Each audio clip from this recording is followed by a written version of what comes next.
हरे कृष्ण। तो आज के सेशन में हम कवर करेंगे Bhagavad Gita as it is chapter 9 text number 26। आज का जो श्लोक है बहुत ही इम्पोर्टेंट वर्स हम कह सकते हैं। तो आज के श्लोक में भगवान किस प्रकार से अपने भक्तों की आराधना या उपासना को स्वीकार करते हैं, इसके बारे में आज के श्लोक में भगवान हमें समझाते हैं। जैसे हमने पिछले श्लोक में देखा है, भगवान ने वहाँ पे कहा कि जो लोग देवताओं की पूजा करते हैं तो वो देवताओं को प्राप्त कर सकते हैं, जो लोग पितरों की पूजा करते हैं वो लोग पितृलोक को प्राप्ति कर सकते हैं। तो इसी प्रकार जो मेरी पूजा करेंगे या जो मेरी आराधना करेंगे वो मेरे धाम को वापस आएंगे। तो भगवान ने ये विचार पिछले श्लोक में कहा था। तो अन्य देवताओं की पूजा कैसे करना है या पितरों की पूजा कैसे करना है, ये विचार हमें वेदों के कर्म कांड के भाग से समझ में आ जाएगा। इसके बारे में प्रभुपाद ने भावार्थ में समझाया था। तो कोई सोच सकता है, जब भगवान कहते हैं कि अगर हम भगवान की आराधना करेंगे तो भगवान के धाम को वापस जा सकते हैं, तो भगवान की आराधना करना क्या करना चाहिए, किस प्रकार से करना सही होगा, तो ये हमारे मन में प्रश्न उठ सकता है। तो इसीलिए आज के श्लोक में उसके अगले श्लोक में ही भगवान इस विषय को क्लियर करते हैं और भगवान कहते हैं कि भगवान कृष्ण की आराधना कैसे करनी चाहिए, हम क्या ऑफर कर सकते हैं, क्या नहीं कर सकते हैं, ये विचार आज के श्लोक में भगवान हमें समझाते हैं। तो इस प्रकार हम ये जो कंटिन्यूएशन है, हर एक श्लोक से जो जुड़ा हुआ संदेश है, इसे हम समझ सकते हैं। तो आज के श्लोक में भगवान कहते हैं कि अगर कोई व्यक्ति भगवान की आराधना करना चाहते हैं तो उन्हें अपने शास्त्रों के अनुसार, जैसे भगवत गीता में स्वयं भगवान जो कह रहे हैं उसके अनुसार पालन करते हुए भगवान को ऑफरिंग करना चाहिए। ऐसा नहीं कि जैसी मेरी इच्छा होता है, जो मेरा विचार है, जो मेरा स्पेकुलेशन है, उसके अनुसार मैं ऑफरिंग करूँगा, नहीं। भगवान तो कहते हैं कि मुझे क्या चाहिए, मैं क्या चाहता हूँ, तो भगवान की इच्छा को देखते हुए उसके अनुसार हमें भगवान की सेवा करनी चाहिए। जैसे प्रभुपाद एग्जाम्पल देते हैं, अगर मान लीजिए आपके घर को कोई मेहमान आते हैं तो आप क्या करेंगे, उनकी मेहमान की सत्कार करने के लिए आप उनसे पूछेंगे कि आप क्या लेंगे, चाय लेंगे, कॉफ़ी लेंगे या दूध लेंगे। तो आप उनसे पहले पूछेंगे, इंसिस्ट करेंगे लेने के लिए, और जो उनकी इच्छा है वो आप बना के देंगे, है ना। अगर कोई किसी को आपने आए आपके घर को और अगर आप उन्हें कहेंगे आप खाना खा के जाइए, तो आप उन्हें रिक्वेस्ट करेंगे कि आप क्या खाएंगे पहले। तो अगर जो वो कहेंगे क्या मैं थोड़ा सा खा लूँगा, तो उसके अनुसार आप उनके लिए पकवान बना सकते हैं, उन्हें खाने के दे सकते हैं। अगर मान लीजिए कोई शुगर पेशेंट है, वो कह रहा है कि मुझे शुगर है, मैं शुगर नहीं खाऊंगा, फिर भी आप उसे स्वीट बना के, नहीं मैंने बहुत प्यार से बनाया आपके लिए स्वीट, आप स्वीट खाइए, तो उसे स्वीकार नहीं कर पाते क्योंकि उनकी कुछ दिक्कतें हैं। तो वो कह रहे हैं कि उनकी क्या इच्छा है, तो उनकी इच्छा के अनुसार हमें उन्हें सेवा देनी चाहिए, तब जाके वो प्रसन्न होंगे और हम भी प्रसन्न हो सकते हैं। तो इसी प्रकार भगवान कृष्ण आज के श्लोक में क्लियर से कहते हैं कि उन्हें क्या चाहिए, हम क्या ऑफर कर सकते हैं भगवान को, ये विचार भगवान कहते हैं। तो इसलिए हमें इस श्लोक का अर्थ को समझते हुए उसके अनुसार भगवान को ऑफरिंग देना चाहिए। तो यहाँ पे भगवान कहते हैं 4 वर्ग के आइटम हैं जो भगवान कहते हैं कि मैं इसे स्वीकार करता हूँ। 4 वर्ग, वो है पत्र। पत्र मतलब है लीफ, किसी भी प्रकार के पत्ते लीफ होते हैं, तो ये एक कैटेगरी है। जैसे आप देख सकते हैं वेजिटेबल्स में, देखिए आप सभी जो वेजिटेबल्स आते हैं जो लीफ के द्वारा होते हैं, तो वो सभी वेजिटेबल्स भगवान स्वीकार करते हैं। सो पत्रम, बाद में पुष्पम, पुष्प मतलब है फूल, तो ऑल वेराइटीज ऑफ फूल्स, all variety of flowers Lord will accept. पत्रम, पुष्पम, फलम, फलम मतलब है फ्रूट्स, तो सभी प्रकार के फल और साथ में जो एक पेड़ का फल होता है, जैसे मान लीजिए गेहूं जो है उस पेड़ में, उसका पेड़ का फल हम कह सकते हैं। तो पेड़ के द्वारा क्या फल मिलने वाला है, वो है गेहूं। तो इस प्रकार से प्रकार के ग्रेन्स एंड वेजिटेबल्स भगवान स्वीकार करते हैं। और साथ ही तोयम का मतलब है लिक्विड, पानी। तो इस प्रकार भगवान कहते हैं कि इन 4 वर्ग की सामग्री को जो भी मुझे ऑफर करेंगे, कोई भी मुझे ऑफर करेगा वो मैं स्वीकार करूंगा। पत्रम पुष्पम फलम तोयम यो में भक्त्या प्रयच्छति, तो जो भी कोई भी व्यक्ति इन चारों वस्तुओं को, इन चारों वर्ग में आने वाले पदार्थ को मुझे ऑफर करेगा, मैं उसे स्वीकार करता हूँ। तो यहाँ पे हम देख सकते हैं कि भगवान को ऑफरिंग करने के लिए भगवान ये नहीं कहते हैं कि अरे जो ब्राह्मण मुझे ऑफर करेगा मैं उसे स्वीकार करता हूँ, या जो पुरुष मुझे ऑफर करेगा मैं उसे स्वीकार करता हूँ। नहीं, एनीबडी कैन ऑफर, कोई भी हो वो ऑफरिंग कर सकता है, ऑफर। और वहाँ पे बहुत ही इंपॉर्टेंट चीज क्या है, भक्त्या प्रयच्छति, offer with love and devotion.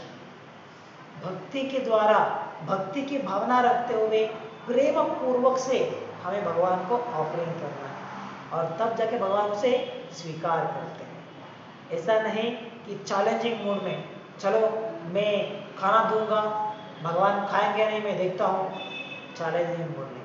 या नहीं तो गुस्से में अलग प्रकार की भावना के द्वारा अगर हम करेंगे तो वो ऑफरिंग नहीं माना जाएगा। It is an offence for the deities. तो इसीलिए भगवान की ऑफरिंग करना है तो भगवान कैसे स्वीकार करते हैं, विथ लव एंड डिवोशन, भक्त्या प्रयच्छति। तो यही विचार भगवान अगले ही सेंटेंस में पुनः दोहराते हैं। तद अहम भक्ति उपहृतम, तद अहम भक्ति उपहृतम। भक्ति उपहृतम मतलब once again it is with offer with devotion. तो इस प्रकार जो मुझे भक्ति के द्वारा ऑफर करेंगे मैं क्या करूंगा, अश्नामि प्रयतात्मनः, अश्नामि आई एक्सेप्ट इट, प्रयतात्मनः विथ प्योर कॉन्शियसनेस। इस प्रकार भगवान आज के श्लोक में समझाते हैं कि किस प्रकार हम भगवान को ऑफरिंग कर सकते हैं और भगवान उस ऑफरिंग को किस प्रकार स्वीकार करते हैं। तो ये विचार आज के श्लोक में हमें समझाया जाता है। तो भावार्थ में हम देखते हैं, भावार्थ में प्रभुपाद बहुत सारे विचारों को यहाँ पे विमर्शन करते हैं। तो प्रारंभ में प्रभुपाद कहते हैं कि जब भगवान को ऑफरिंग करना है तो हमें भगवान की इच्छा के अनुसार ऑफरिंग करना है। जैसे बहुत लोग प्रश्न पूछते हैं कि हम लोग नॉनवेज क्यों नहीं खाते, नॉनवेज क्यों नहीं खा सकते हैं, क्या कारण है, भगवान क्यों नहीं ऑफरिंग करते हैं। इस प्रकार के विचार को कुछ लोग प्रश्न उठा सकते हैं। तो वहाँ पे हम उन्हें ये विचार को आज के श्लोक को कोट करते हुए कह सकते हैं कि भगवान ने इस श्लोक में ये नहीं कहा है कि मुझे मांस आप ऑफर करो या मुझे अंडा ऑफर करो, भगवान ने नहीं कहा है। भगवान ने सिर्फ 4 प्रकार के पदार्थों को यहाँ पे सम्मति दिया है ऑफरिंग करने के लिए। और इन 4 वर्गों में नॉन वेजिटेरियन फूड, चाहे वो एग्स अंडा हो सकता है या मांस हो सकता है, मछली हो सकती है, ये सभी इंक्लूड नहीं होते। तो इसीलिए हम इसे भगवान को ऑफर नहीं कर सकते। तो भगवान को हम क्या ऑफर कर सकते हैं, जो भगवान ने आज के श्लोक में कहा है, इस वर्ग में आने वाले पदार्थ को उतना ही हम ऑफर कर सकते हैं। और एक भक्त को सिर्फ प्रसाद ही स्वीकार करना है, भगवान को ऑफर करे बिना कुछ स्वीकार नहीं कर सकते। तो इसीलिए एक भक्त भी इन 4 वर्ग के पदार्थों के अलावा अन्य पदार्थों को स्वीकार नहीं करते, जैसे नॉन वेजिटेरियन फूड्स। तो एक बार प्रभुपाद इसके बारे में कहते हुए प्रभुपाद वहाँ पे एम्फसाइज करते हैं, ये कहते हुए कि वेजिटेरियन फूड या वेजिटेरियन डाइट ये हमारी प्रीचिंग नहीं है। हमारा मेन इंटेंशन ये नहीं है टू मेक पीपल वेजिटेरियन, लोगों को वेजिटेरियन के बारे में महत्व दिलाओ, लोग समझे, ये इम्पोर्टेंट नहीं है हमारा। हमारा मिशन है कृष्ण प्रसाद, लोगों को कृष्ण प्रसाद लेने के लिए प्रेरित करना, ये हमारा मिशन है। भगवान का जो कृष्ण प्रसाद है वो वेजिटेरियन फूड ही होता है, लेकिन हमारी जो मेन प्रीचिंग है वो कृष्ण प्रसाद को स्वीकार करने के लिए या कृष्ण प्रसाद के बारे में लोगों को समझाना, वो हमारा मेन इंटेंशन है। जब प्रभुपाद पाश्चिमात्य देश में प्रचार कर रहे थे तो वहाँ पे बहुत सारे लोग प्रभुपाद को आमंत्रित करते थे। जो लोग वेजिटेरियन क्लब, अपना एक क्लब बनाते थे, वेजिटेरियन क्लब बना के लोगों को वेजिटेरियन डाइट के बारे में जागरूक करने का प्रयास करते थे, वो लोग प्रभुपाद को भी आमंत्रित करते थे कि आप आइए, आप आके वेजिटेरियन के बारे में आप बात कीजिए, लोगों को लोग आपसे बात को सुनेंगे, आपको फॉलो करना चालू करेंगे। तो इस प्रकार प्रभुपाद उस समय कहते थे we are not mainly concern with vegetarian diets, वो हमारा मोटिव नहीं है। हमारा मोटिव है कृष्ण प्रसाद को स्वीकार करना, उसके बारे में उत्तेजना देना, वो हमारा मोटिव है। तो प्रभुपाद कहते थे कि अगर एक व्यक्ति वेजिटेरियन डाइट ही खाएगा लेकिन भगवान को ऑफरिंग करे बिना खाएगा तो क्या फायदा है, वो भी तो पाप ही कर रहा है एक प्रकार से। या नहीं तो मान लीजिए एक व्यक्ति भक्त नहीं बना है, डिवोटी नहीं बना है, लेकिन प्योर वेजिटेरियन है, तो क्या फायदा है। प्रभुपाद कहते थे even monkeys are vegetarian in that sense. तो जो बंदर है, बंदर भी वेजिटेरियन है, तो उसका कुछ बड़ा हासिल कुछ नहीं किया उन्होंने।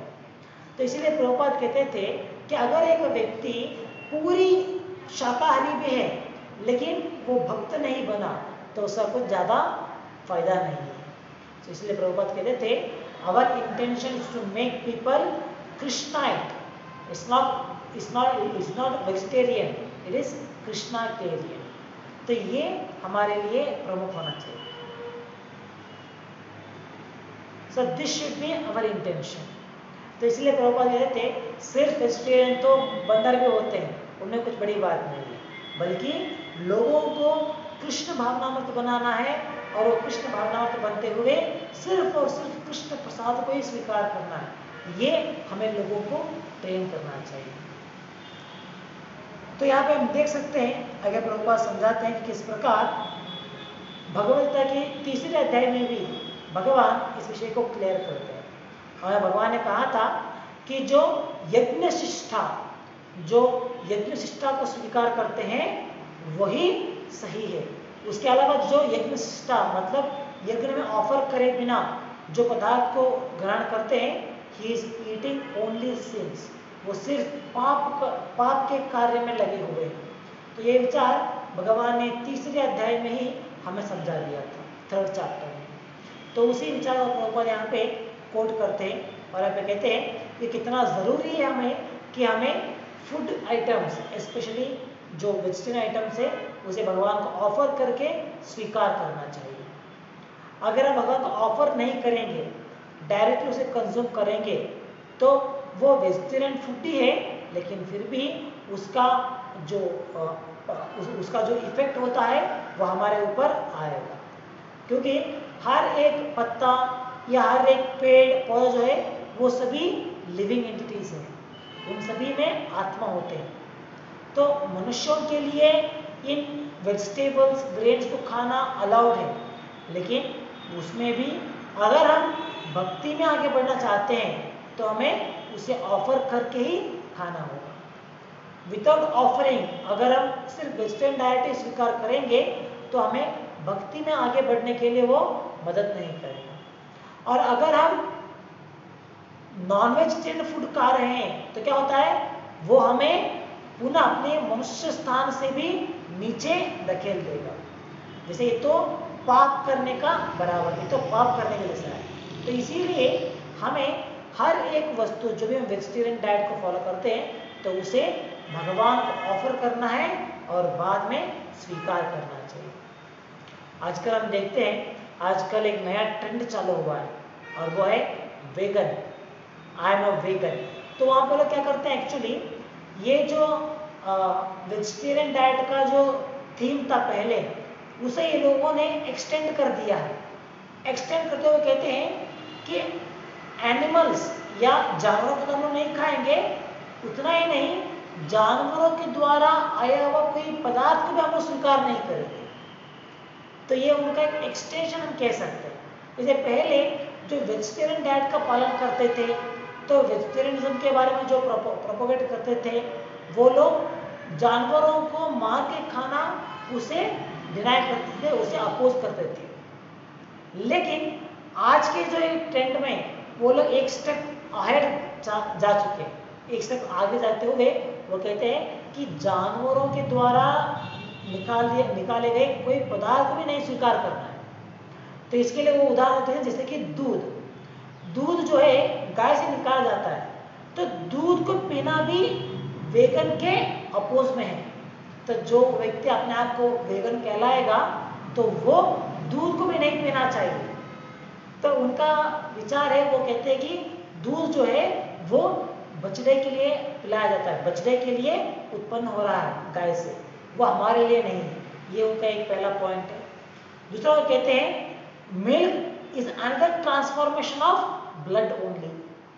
तो जैसे उस जो गाय है, गाय के अंदर जो प्रोटीन्स होते हैं, जो मांस होता है, रक्त होता है, उन सभी के द्वारा ही दूध बनता है।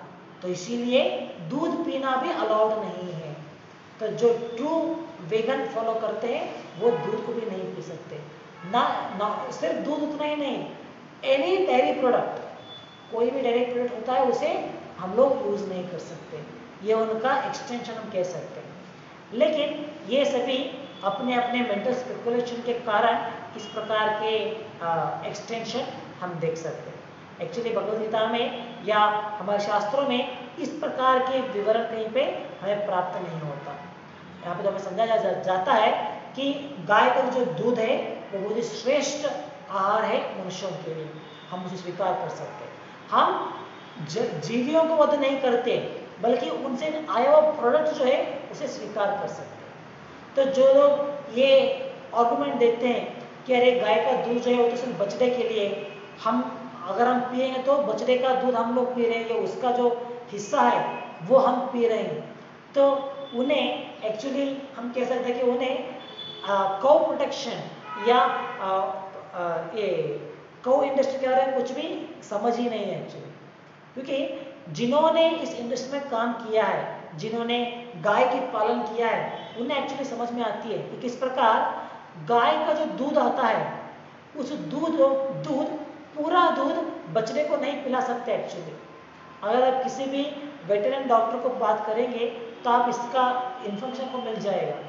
अगर मान लीजिए एक बछड़े को पूरा गाय का दूध ही पिलाएंगे और कुछ देंगे ही नहीं, तो उस बछड़ा उतनी दूध को डाइजेस्ट नहीं कर पाता है। इतना ही नहीं, उसे ग्रोथ होने के लिए वो दूध को छोड़ के अन्य घास या अन्य पदार्थ को स्वीकार ही नहीं करेगा, और जब तक वो अन्य पदार्थ को खाएगा नहीं, उसकी जो बढ़ोतरी है, जो ग्रोथ है, वो कम होता जाएगा। तो इसीलिए ये साइंटिफिकली कहा जाता है कि गाय का दूध जो है पूरा दूध बछड़े को नहीं पिलाना चाहिए, बल्कि क्या करते हैं एक्चुअली सिर्फ थोड़ी प्रमाण में उस बछड़े को वो दूध पिलाया जाता है, और वो भी सिर्फ कुछ ही महीनों तक। कुछ महीनों के बाद में बछड़ा जो है उसे बाकी अन्य पदार्थ को खाने के लिए ट्रेन किया जाता है, ना कि बल्कि दूध पीने के लिए। तो इस प्रकार ये जो लोग सोचते हैं कि गाय का दूध सिर्फ बछड़े के लिए है, हम लोग नहीं पीना चाहिए, ये उनकी स्पेकुलेशन हम कह सकते हैं। उनका विचार करते हुए, वो मेंटल स्पेकुलेशन करते हुए इस प्रकार के आर्गुमेंट वो लोग देते हैं। तो इसीलिए हमें समझना चाहिए कि वेजिटेरियन बनना सही बात है, शास्त्रों के खिलाफ नहीं है, वो अच्छी बात है, लेकिन वही हमारा मेन मोटिव नहीं है, बल्कि मेन मोटिव है कृष्ण प्रसाद को स्वीकार करना। तो ये हमारा मेन मोटिव होता है। तो जब हम भगवान को ऑफरिंग करेंगे, और ऑफरिंग कैसे करना है वो भी तो नियम है। ऐसा नहीं कि आप अंडे को ऑफर कर सकते हैं, फिश को ऑफर कर सकते हैं, नहीं।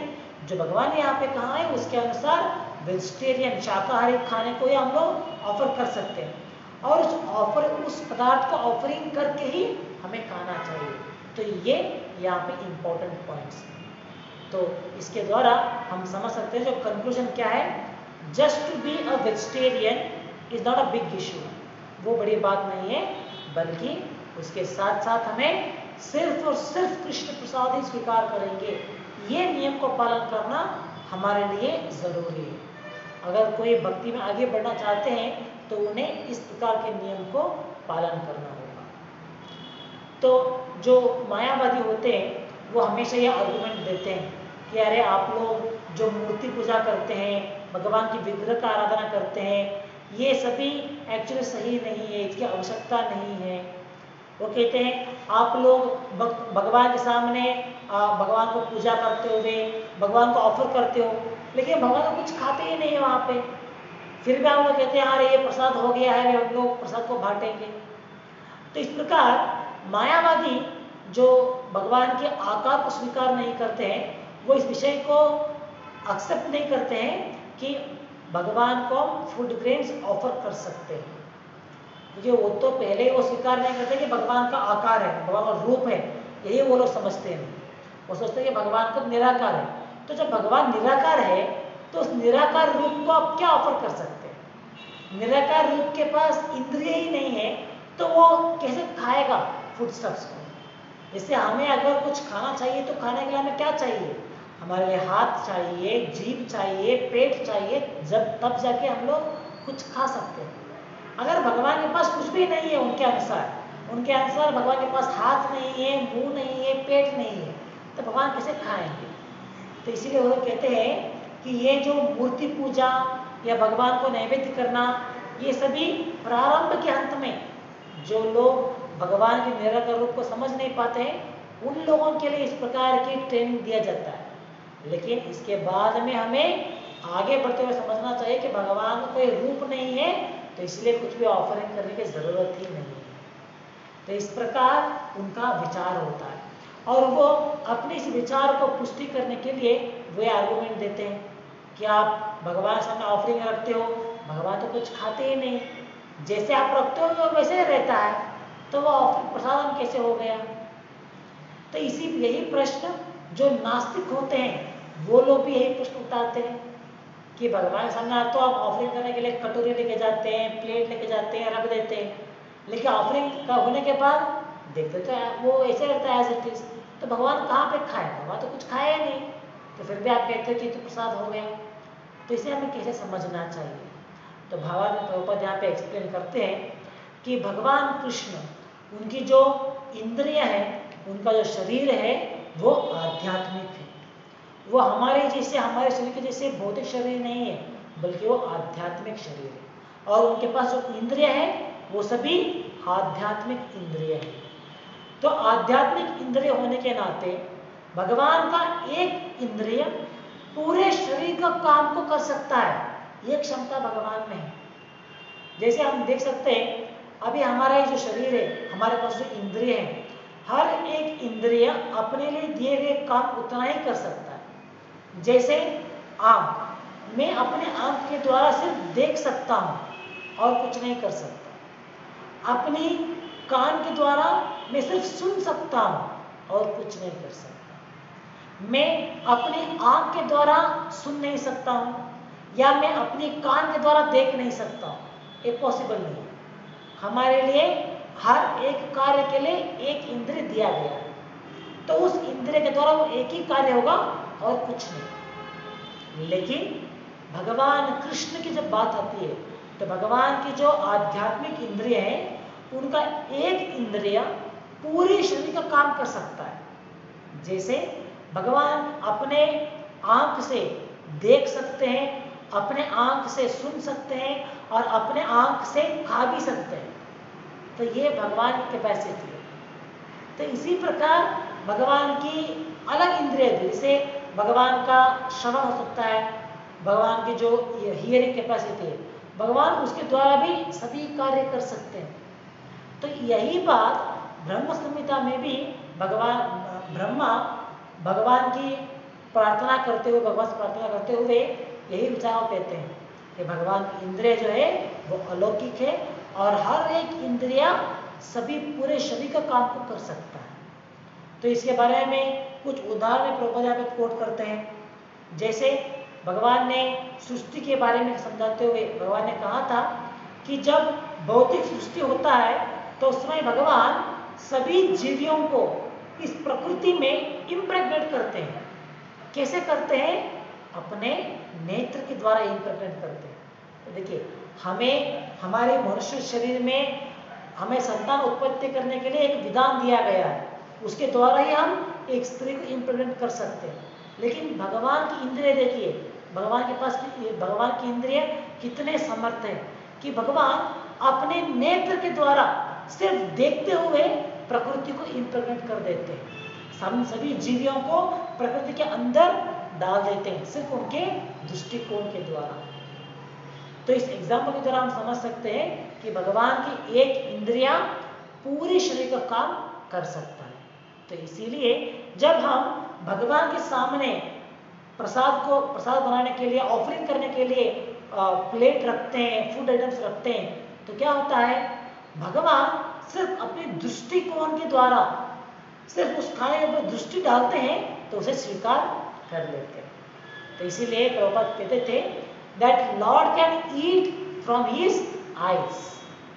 तो ये जरूरी नहीं है कि जब आप भगवान को ऑफरिंग करेंगे तो भगवान हाथ से खाना लेंगे, मुंह में डालेंगे, खाएंगे। It is not necessary. वो मनुष्य के लिए ऐसा होता है, लेकिन भगवान के लिए वो नहीं। भगवान से अपने नेत्र के द्वारा देखते हुए भी उसे खा सकते हैं। तो प्रभुपाद कहते हैं कि जब ऑफरिंग प्रोसीजर में जब हम भगवान के सामने फूड आइटम्स रख के भगवान से प्रार्थना करते हुए ऑफरिंग करते हैं तो क्या होता है? भगवान अपनी दृष्टि को उस खाने के ऊपर डालते हैं, उसे स्वीकार कर लेते हैं। तो जो खाना वहाँ पे रहता है भगवान को ऑफर करने से पहले जो भोग रहता है वो ऑफरिंग करने के बाद प्रसाद हो जाता है। So it's like a transformation. तो जो भोग था वो भी प्रसाद के रूप में ट्रांसफॉर्म हो गया है। तो जब हम भगवान को ऑफर करे बिना डायरेक्टली भोग खाएंगे तो क्या होगा? वी इनकर सिन, हमें उसका पाप की भागीदारी बनना पड़ेगा और हमारे जो कॉन्शियसनेस है, जो प्रज्ञा है, वो नीचे जाएगा। और वही फूड आइटम्स अगर हम भगवान को ऑफर करके जब वो प्रसाद बन जाता है तभी हम स्वीकार करेंगे तो क्या होगा? We are free from sinful activities. सभी प्रकार के पाप फल से हम मुक्त रहेंगे और साथ ही हमारी जो कॉन्शियसनेस है, हमारी जो प्रज्ञा है, वो बढ़ेगा। It becomes purified. तो इस प्रकार भगवान के दृष्टिकोण के द्वारा ही भोग जो है प्रसाद के रूप में बदलाव हो जाता है। तो इसीलिए भगवान के सामने आइटम्स रख के भगवान को ऑफरिंग करके बाद में उसे स्वीकार करना हमारे लिए सिखाया जाता है। तो यहाँ पे हमें इम्पोर्टेंट पॉइंट ये भी सुन सकते हैं, जैसे भगवान कहते हैं कि ये जो ऑफरिंग हम करते हैं it should be done with devotion, भक्ता प्रयच्छति। जैसे भगवान के प्रभुपाद कहते हैं Lord Krishna is not hungry for food. ऐसा नहीं है कि भगवान आपको आप दे रहे हैं, आप जो खाना देते हैं उस खाने के लिए तरस रहे हैं। नहीं, भगवान भूखे नहीं है एक्चुअली। क्यों भूखे नहीं है? क्योंकि भगवान तो स्वयं स्वामी है। ये सभी जो हम लोग ऑफर कर रहे हैं ये सब कुछ एक्चुअली आता कहाँ से? स्वयं भगवान के द्वारा ही ये सब कुछ आ रहा है। जैसे एक पेड़ में फल उगता है तो हम लोग उसे उगा नहीं सकते हैं, हमारी कैपेसिटी नहीं है। ये तो भगवान की जो प्रकृति है जिसके द्वारा धरती में अगर आप एक बीज डालेंगे तो एक पेड़ उगेगा, उस पेड़ से फल आएगा। तो ये सब कुछ भगवान अपनी प्रकृति के द्वारा, अपनी शक्तियों के द्वारा करा रहा है। तो उसे भगवान को ऑफर करने में हमारे कुछ योगदान नहीं होता उसमें। तो भगवान यहाँ पे उस खाने के लिए इंटरेस्टेड नहीं है एक्चुअली, बल्कि जो हमारी भावना है, जिस भावना के द्वारा हम ऑफर करते हैं भगवान उसमें इंटरेस्टेड है। तो अगर हम, इसलिए प्रभुपाद कहते हैं Lord Krishna is not hungry for the food but he is hungry for your devotion. आप जो भक्ति के द्वारा देते हैं उस भक्ति के लिए भगवान भूखे हैं, खाने के लिए भूख नहीं है भगवान का। तो इसीलिए जो भी ऑफरिंग हम भगवान को करते हैं we have to do it with devotion, भक्ति के द्वारा, प्रेम से हमें उसे ऑफरिंग करना चाहिए। तो ये इम्पोर्टेंट है। प्रभुपाद कहते हैं अगर एक व्यक्ति सोचेगा कि अरे मैं भगवान को सोने की चांदी लेके सोने का थाली लेके उसमें सोने का कटोरे रख के उसमें हमें ऑफरिंग करूंगा तो मैं मेरा भक्ति महान है या भगवान प्रसन्न हो जाएंगे इससे। नहीं, भगवान ये नहीं देखते हैं कि आप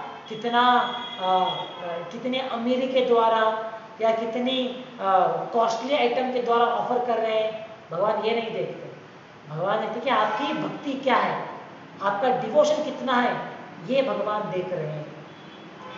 तो प्रभुपाद आज के श्लोक को समझाते हुए एक प्रवचन में कहते हैं कि भगवान की भक्ति करना कितना आसान है। एक्चुअली भगवान ये नहीं कहते हैं कि मुझे जो भक्त मुझे चांदी के प्लेट में खाना खिलाएगा उसे मैं स्वीकार करूंगा। भगवान जो कंडीशन यहाँ पे डालते हैं ये कंडीशन कोई भी फॉलो कर सकता है। ऐसा नहीं कि भगवान की भक्ति करने के लिए हमें अमीर होना चाहिए तब तक हम लोग भक्ति कर सकते हैं। नहीं, चाहे हम कितना भी गरीब क्यों ना हो इतना तो हमें मिल जाएगा, है ना।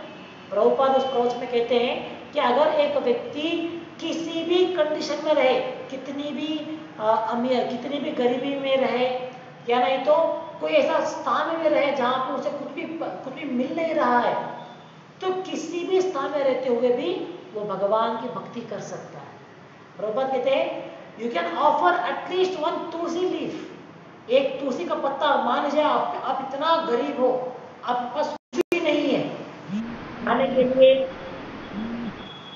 आपके पास खाने के लिए भगवान को ऑफरिंग करने के लिए आपके पास कुछ भी नहीं है, तो एटलीस्ट एक तुलसी का पत्ता आप निकाल के भगवान को ऑफर कर सकते हो। आप अपने हृदय से प्रार्थना करते हो कि मेरे पास कुछ नहीं है तो इसलिए मैं आपको सिर्फ एक पत्ता ऑफर कर रहा हूँ, कृपया आप इसे स्वीकार कर लीजिए। तो इतना तो कोई भी कर सकता है, एक तुलसी का पत्ता।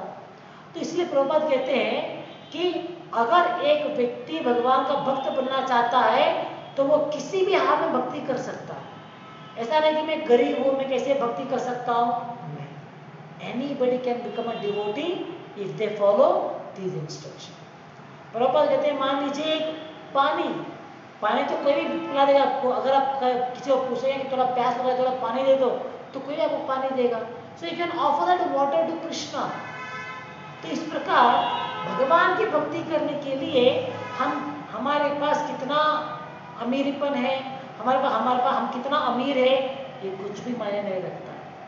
हम किसी भी स्थान में रहे, किसी भी प्रदेश में रहे, हम लोग भगवान की भक्ति कर सकते हैं। सिर्फ हमें वो इंटेंशन होना चाहिए कि हाँ मुझे भगवान को कुछ ऑफर करना है, मुझे सिर्फ प्रसाद स्वीकार करना है, मुझे भगवान की भक्ति करना है, ये इंटेंशन हमारी होनी चाहिए। अगर ये इंटेंशन हमारे पास है तो किसी भी हाल में हम भगवान को ऑफर कर सकते हैं। तो इस प्रकार ऑफर करने में हमें भक्ति डिवोशन इसके द्वारा करना चाहिए, तब जाके भगवान उसे स्वीकार करते हैं। तो इसीलिए हमें इसका श्लोक को समझते हुए भगवान यहाँ पे क्या इच्छा प्रकट कर रहे हैं उस इच्छा के अनुसार भगवान की भक्ति करनी है। जब इसके अनुसार भगवान की भक्ति करते हैं तब हम भगवान के धाम को जा सकते हैं। जैसे भगवान ने पिछले श्लोक में कहा है कि जो मेरी आराधना करेंगे वो मेरे धाम को आएंगे। तो भगवान की आराधना कैसे करना है, इस प्रकार से हमें भगवान की आराधना करनी चाहिए। तो इसलिए हम सभी लोगों से निवेदन करते हैं, लोगों को हम प्रीच करते हैं ये कहते हुए कि आप जो भी कंडीशन में आप हो आप भगवान को ऑफरिंग कीजिए। हो सकता है कुछ भक्तों के घर में भगवान के विग्रह हो सकते हैं, किसी के पास विग्रह रखने की सुविधा नहीं हो सकती है, एटलीस्ट उनके पास एक फोटो तो रख सकते हैं। वो लोग भगवान कृष्ण की राधा कृष्ण के फोटो रख सकते हैं या कृष्ण बलराम के फोटो रख सकते हैं या तो जगन्नाथ जी का फोटो रख सकते हैं। तो फोटो भी रख के फोटो को अगर वो ऑफरिंग करेंगे तो उस ऑफरिंग के प्रसाद को स्वीकार करेंगे तो वो भी उनकी भक्ति योग के लिए वो बहुत ही हेल्पफुल रहेगा। तो इसीलिए हर एक भक्त को जो भी भगवान की भक्ति में आगे जाने का प्रयास करना चाहते हैं तो वो अपने अपने जीवन में इस प्रकार का नियम बनाना जरूरी है कि हम जो भी खाएंगे भगवान को ऑफर करके ही स्वीकार करेंगे। तो इस प्रकार सभी लोग अपने घर में चाहे तो विग्रह रख सकते हैं, नहीं तो एक फोटो रख के फोटो को भी ऑफरिंग करके प्रसाद स्वीकार कर सकते हैं। और भगवान को ऑफरिंग करने के लिए ऐसा नहीं कुछ बड़े बड़े वेद पुराण पढ़ना चाहिए या कुछ बड़े बड़े मंत्र आना चाहिए भगवान को ऑफरिंग करने के लिए, नहीं, बहुत ही सरल है। जैसे हमने पहले भी इसे स्क्रीनशॉट आपको शेयर किया था ग्रुप में। तो भगवान के सामने ऑफरिंग रखने के लिए जो आप खाना बनाते हैं बिना प्याज और लहसुन का, उस खाने को भगवान के सामने एक थाली में एक कटोरी में रखना चाहिए, उसके ऊपर एक तुलसी का पत्ता रखना चाहिए और भगवान से हाथ जोड़ के प्रार्थना करते हुए कि कृपा करके आप इस पदार्थ को स्वीकार कीजिए। तो इस प्रकार से प्रार्थना करते हुए प्रणाम मंत्र उच्चार करते हुए भगवान को ऑफरिंग करना है। प्रणाम मंत्र मतलब पहले हमें गुरु की प्रणाम मंत्र, श्रील प्रभुपाद के प्रणाम मंत्र हमें चैंटिंग करना है, जो हम लोग क्लास के पहले करते हैं। नमो ओम विष्णुपादाय कृष्ण पृष्ठाय भूतले श्रीमते भक्ति वेदांत स्वामिने इति नामिने नमस्ते सारस्वते देवे गौरवाणी प्रचारिणे निर्विशेषा शून्यवादी पाश्चात्य देशतारिणे। तो ये प्रभुपाद का प्रणाम मंत्र है, इसे 3 बार जप करना है। बाद में चैतन्य महाप्रभु का जो प्रणाम मंत्र है उसे 3 बार जप करना है। नमो महावदन्याय कृष्ण प्रेम प्रदायते कृष्णाय कृष्ण चैतन्य नामने गौरव विषय, इसे 3 बार जप करना है। और बाद में भगवान कृष्ण की जो प्रणाम मंत्र है उसे 3 बार जप करना है। नमो ब्रह्मण्य देवाय गो ब्राह्मण हिताय च जगद हिताय कृष्णाय गोविंदाय नमो नमः। इसका फोटो अपने ग्रुप में एक बार भेजा था पहले। तो इस प्रकार इन तीनों मंत्रों को 3-3 बार जप करते हुए भगवान को ऑफरिंग करना और बाद में 5 मिनट या 10 मिनट उसे वहाँ पर रख दीजिए। उसके बाद में आप उसे निकाल के मिक्स कर सकते हैं और उसे स्वीकार कर सकते हैं। तो इस प्रकार हर एक भक्त जो भी भक्ति में आगे बढ़ना चाहते हैं, डिवोशन में आगे बढ़ने का इच्छा रखते हैं, उन्हें इस प्रकार भगवान को ऑफरिंग करके उसे स्वीकार करना चाहिए। So this should be our austerity. अगर इस प्रकार से हम पालन करेंगे देन हमारी जो कॉन्शियसनेस है वो इम्प्रूव हो सकता है और भक्ति में भी हम आगे बढ़ सकते हैं। तो ये विचार यहाँ पे हम समझ सकते हैं। यहाँ पे समाप्त करेंगे आज के लिए। ग्रंथराज श्रीमद् भगवद गीता की जय। जगत गुरु श्रील प्रभुपाद की जय। हरे कृष्ण।